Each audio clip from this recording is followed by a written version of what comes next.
World of Warfare presents the Battle of Leyte Gulf. On October 20th of 1944, after American troops stormed ashore on the island of Leyte in the Pacific Theater, the landings intended to liberate the Philippines sparked a last-ditch effort by the Japanese to halt the Americans' push for their home islands. Japan's defensive response off the previously little-known island of Leyte began 3 days later during the Battle of Leyte Gulf, in what stands to this day as the largest naval battle in world military history. As the 3-day battle unfolded, some 200,000 men fought for supremacy of the sea, with no quarter given or asked for by either side, while the Japanese used the occasion to introduce their newest and most desperate terror weapon, the Kamikaze attack.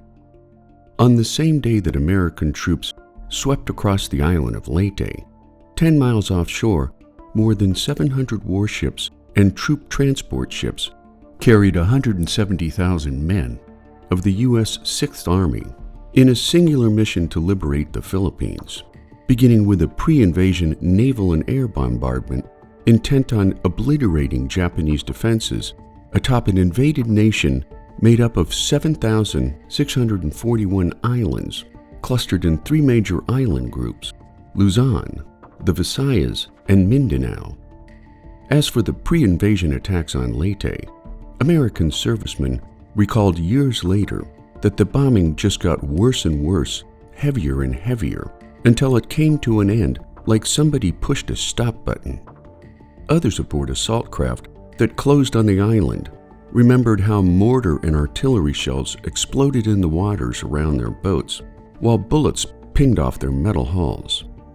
The first men to hit the beach found themselves under heavy fire from Japanese positions, pinned down until an officer led a charge inland off the exposed chaos of the beach.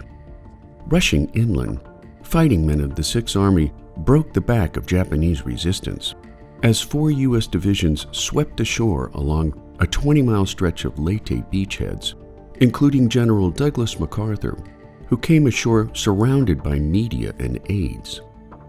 In early 1942, the Japanese had bombed Manila after it had been declared an open city, forcing a humiliated Douglas MacArthur to escape the Philippines before his 80,000 American and Filipino force surrendered at Bataan. While the Japanese were woefully unprepared for such a massive surrender, some 50,000 wounded, disease-ridden, and starving Allied prisoners began a disorganized, ill-supplied march through blazing heat to inadequate prison camps 100 miles to the north, kicking off the Bataan Death March, which would last for several brutal days to come.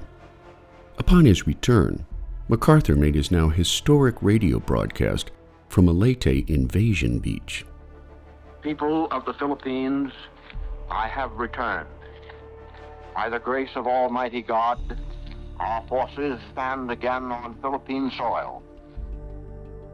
While MacArthur's words failed to mention all the American men who had paid the ultimate sacrifice since his retreat from the Philippines, the recapture of the island nation was not so much a matter of personal honor, but one of military necessity, since the Philippines presented a geographic blockade of Japan's much-needed oil fields on their captured possessions of Malaya and Indonesia, which they relied on not only for fossil fuels, but for rubber, bauxite, tin, and other minerals necessary for their war machine. As a result, the 115-mile-long island of Leyte had been picked as an ideal insertion point for U.S. forces, which was equal distance from the Japanese strongholds of Luzon to the north, Mindanao to the south, and Mindoro to the west. And with Japanese defenders now driven back into the mountainous center of Leyte, American forces poured onto Leyte's now well-defended beachheads. Meanwhile, 50 miles out to sea, at the entrance of Leyte Gulf, 16 small U.S. escort carriers provided air support for the amassing troops on Leyte, while larger and faster carriers and battleships of the 3rd Fleet, made up of nearly 100 combat ships and 1,000 aircraft, provided covering positions along the northeast coast of the Philippines. In charge of this mega fleet was the most aggressive admiral in the U.S. Navy, William Bull Halsey, leading the Japanese to focus their attention on the smaller and less defended transport fleet, with the hope of dismantling the Americans' invasion plans into a protracted and costly war. To achieve their aim, Japan's most powerful center force fleet, made up of 5 battleships, 10 cruisers, and 15 destroyers, would approach Leyte Gulf from the southwest via the San Bernardino Strait, while the southern force, made up of 3 heavy cruisers, 2 battleships, and 14 destroyers, would approach the Leyte Gulf from the south to trap the Americans in a pincer maneuver, at the same time employing a massive deception plan meant to lure Halsey away from the main naval force by bringing a decoy force of aircraft carriers from the north. However, as the first day of the battle began in the dead of night on October 23rd, 2 U.S. submarines threw Japan's battle plans into absolute chaos. Hunting for enemy ships west of the Philippines in the Sibuyan Sea, U.S. submarines Dace and Darter made radar contact with a mass of Japanese warships, each firing 10 torpedoes at the enemy ships at 5:32 a.m., which sank 2 Japanese heavy cruisers, while a 3rd Japanese cruiser was badly damaged by another direct hit. Aboard one of the sinking ships was 56-year-old Vice Admiral Takeo Kurita, and when he was forced to swim for his life, Japan's naval force was now leaderless.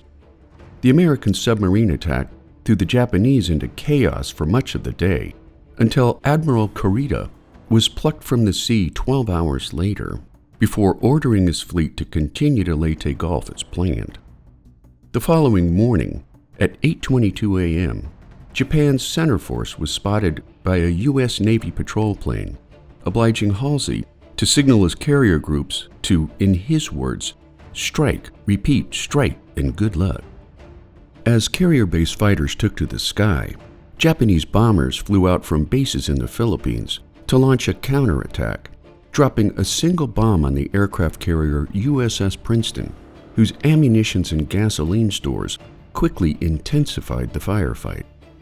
Just as the USS Birmingham pulled alongside the doomed Princeton, the aircraft carrier exploded violently, killing or wounding 200 men aboard the Princeton and more than 450 aboard the Birmingham. An hour later, U.S. aircraft caught up to the ships of Japan's center force, diving in for their attack passes as the super battleships Yamato and Musashi threw up a wall of anti-aircraft fire. Despite the punishing counterattack, American fighter pilots hit the Musashi with a staggering 17 bombs and 19 torpedoes, and with their bow completely blown open, the Musashi quickly capsized and sank, taking the lives of more than 1,000 men. After the sinking of her sister ship, the Yamato desperately began zigzagging to avoid bombardment by American warplanes, until a fighter pilot dropped a bomb on the ship that blew a hole beneath the waterline, flooding the ship with 3,000 tons of water before the vessel could be stabilized by her crew. While the Yamato at first limped on toward Leyte Gulf, at 3:30 that afternoon, the savage air attacks proved to be too much for center force, prompting Admiral Kurita to order his fleet to head west away from Leyte, still some 300 miles away. In response, Halsey ordered all 4 task groups to head north in pursuit of the Japanese northern force, and when Admiral Kurita saw that no more enemy aircraft attacked his fleet, he ordered his ships to resume their course for Leyte Gulf at dawn on the morning of October 24th, with the hope of rendezvousing with the southern force to trap the invasion fleet in their planned pincer movement. At 2 a.m. on the morning of October 25th, warships of the U.S. 7th Fleet lay in wait for Japan's southern force, in a task force consisting of 6 battleships, 4 heavy cruisers, 4 light cruisers, 28 destroyers, and 39 PT boats. 5 of the 7th Fleet's battleships had been sunk during Japan's unprovoked attack at Pearl Harbor, which had now been refloated and repaired, with crews eager to seek revenge on the Empire of Japan. The PT boats attacked first in the blinding darkness, making no hits on the enemy while they endured intense and equally blind counterfire from Japanese warships. After the PT boats broke off their attack, the lead ships of Japan's Southern Fleet sailed straight into a pincer attack by 28 American destroyers stationed on either side of the narrow strait. Dodging return fire from the Japanese, the USS Melvin lit up the night with star shells and searchlights before firing torpedoes that penetrated the battleship Fuso's magazine, which blew the ship in two before sinking 40 minutes later. At 3:16 in the morning, the West Virginia picked up a radar signal for the remaining ships of the Southern Force at a range of 24 miles, firing her 8 16-inch guns after they had closed on the enemy to 22,800 yards, striking the Yamashiro with her first salvo before firing a total of 93 shells at the enemy ship. At 3:54, the California and Tennessee fired 63 and 69 shells respectively at both the Yamashiro and the Mogami, while 12 14-inch shells fired by the USS Mississippi would prove to be the last salvo ever fired by a battleship against another battleship in naval warfare history.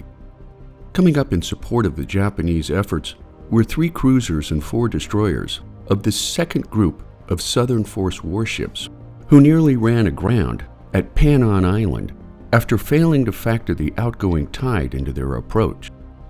Trapped like sitting ducks, the battleship Yamashiro was blown to pieces, while the cruiser Mogami was pounded into a drifting wreck.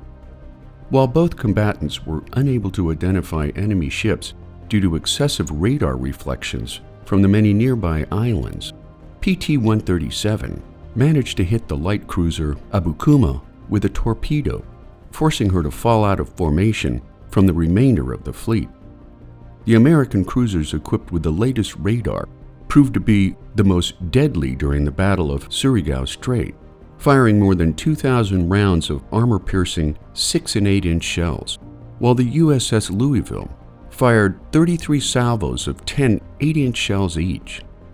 When the battle was over, the Americans had only suffered 39 combat deaths, while the resurrected ships sunk at Pearl Harbor successfully exacted their revenge. By sunrise, the second group of Japan's Southern Force were in full retreat, while under cover of darkness, the Japanese Center Force had sailed through the San Bernardino Strait after Halsey had sailed north, leaving a small group of escort carriers and destroyers in defense of the northern entrance to Leyte Gulf. Known by their group call signs, Taffy 1, 2, and 3 was made up of 16 small, unarmored escort carriers of 28 aircraft each, protected by a screen of lightly armed and unarmored destroyers and small destroyer escorts. Taffy 3 pilots had been tasked with strafing the beaches and enemy airfields on Leyte Island in support of MacArthur's troop landings, while keeping their eyes open for enemy submarines and aircraft. And when Taffy 3 pilots spotted Japanese warships at 6:43 in the morning, they soon reported a Japanese force far superior in firepower than the ships of Taffy 3. Knowing they were clearly outgunned, the ships of Taffy 3 tried to escape at full speed. Yet when the destroyer USS Johnson saw huge enemy shells crashing down around the carrier Gambier Bay, Johnson's captain, Lieutenant Commander Ernest E. Evans, turned back on the approaching enemy warships for a David and Goliath-style torpedo run. Evans' sacrificial run at the enemy pitted his 5-inch guns against 14, 16, and 18-inch guns of the enemy. Yet he managed to hit the Japanese cruiser Kumano. When Taffy 3's commanding officer, Admiral Clifton Sprague, saw the impact of Evans' attack, he ordered all his escorts to attack the enemy with torpedoes.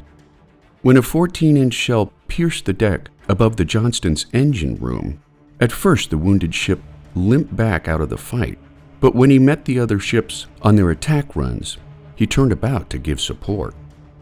2 other Taffy 3 destroyers, Hoyle and Heerman, and the destroyer escort Samuel B. Roberts attacked with suicidal determination, and as the ships approached the enemy columns, Lieutenant Commander Robert Copeland of the Samuel B. Roberts told all hands that the coming fight would be a fight against overwhelming odds from which survival could not be expected. The Hoyle and Roberts were subsequently hit multiple times before sinking, while the Johnston continued to fight until it was sunk by a group of Japanese destroyers. Taffy III warships fired relentlessly at superior enemy ships. As the battle ensued, the cruiser Fanshawe Bay made 5 hits on an enemy cruiser, while the Kalinin Bay hit a Miyoko-class heavy cruiser with 2 hits to the No. 1 and No. 2 turrets. Gambier Bay made 3 hits on an enemy cruiser, while the White Plains reported hits on multiple targets. As the American ships at last turned away from battle, the Gambier Bay came under intense fire by the Yamato's enormous guns, sustaining multiple hits before capsizing at 9:07. After the naval bombardments, Rear Admiral Thomas Sprague, no relation to Clifton, ordered his 3 task units to launch all aircraft on his 16 carriers, sending up 450 planes for strikes on enemy ships. And since the Japanese force lacked any fighter aircraft of its own, the Americans' aerial attacks inflicted severe damage to the Japanese fleet. During the attacks, however, the Japanese unleashed a group of 24 Japanese pilots flying out of Luzon, who committed the first kamikaze attacks of the Second World War, which would only intensify in the coming months as American forces closed in on the home islands of Japan. For the Japanese, Kurita's general attack order proved to be a chaos inducement when his ships broke into divisions and attacked independently of each other, while communication problems further weakened the Japanese ability to fight. And when the Yamato turned north to evade torpedo strikes, it soon found itself lost from the main battle group. In response, Kurita abruptly broke off his attack by sending out the message, "All ships, my course north, speed 20, in an apparent attempt to regroup his disorganized fleet. Having begun the battle with 5 battleships, Kurita limped back to his base with only the Yamato and Haruna still in battle-ready condition. After Halsey successfully fell for Japan's Northern Force deception, intended to lure the American fleet away from protecting the transports at the landing beaches on Leyte, the Battle of Cape Engano took place on October 25th and 26th at a location coincidentally named after the Spanish word for deception. Overwhelmingly stronger than the Japanese Northern Force, Halsey went to battle with 5 large fleet carriers, 5 light carriers, 6 battleships, 8 cruisers, and 41 destroyers, with just shy of 1,000 aircraft flying from 10 carrier decks. At dawn on the 25th, 180 American aircraft were sent aloft, sighting the enemy at 7:10, before launching 527 sorties that sank the aircraft carrier Zuikaku, the light carriers Shitoshi and Suiho, the destroyer Akazuki, while badly crippling the light carrier Chiyoda and the cruiser Tama. Shortly after 8 a.m. on October 25th, the U.S. 7th Fleet sent out desperate calls for help when Taffy 1, 2, and 3 were engaging Japan's southern force in the Battle of Surigao Strait, leading Admiral Thomas C. Kinkaid to message Halsey, "My situation is critical. Fast battleships and supported by airstrikes may be able to keep enemy from destroying CVEs and entering Leyte." And after Halsey failed to respond to Kinkaid's plea for help, Admiral Chester Nimitz, from his command 3,000 miles away, intervened with a scathing ciphered message to Halsey. And while Halsey's decision to send assistance was delayed by 3 hours, he eventually ordered Task Force 34 to head south towards Samar, but not without an additional delay of 2.5 hours spent refueling the group's destroyers. In the final actions of the Battle of Leyte Gulf, Halsey ordered Task Force 38 to attack the remnants of Japan's northern force, finishing off the light carrier Chiyoda at 1700 hours, followed by the destroyer Hatsuzuki at 20 hours 59 minutes. At around 23 hours 10 minutes, the American submarine Jaleo torpedoed and sank the light cruiser Tama, which concluded the Battle of Cape Engano, as well as the larger Battle of Leyte Gulf. While the Americans lost 1 light carrier, 2 escort carriers, 2 destroyers, 1 destroyer escort, and a PT boat at a cost of 1,600 airmen and sailors killed, the Japanese lost 1 fleet aircraft carrier, 3 light aircraft carriers, 3 battleships, 6 heavy cruisers, 4 light cruisers, and 9 destroyers. And while an exact death toll for the Japanese is unknown, the Imperial Japanese Navy suffered the greatest loss of ships and crew in its history. After the Philippines were at last taken by the Americans in December of 1944, Japan's loss of its vital oil fields in occupied Southeast Asia further weakened its ability to wage war, making the Battle of Leyte Gulf a turning point moment in the Allies' push for Tokyo.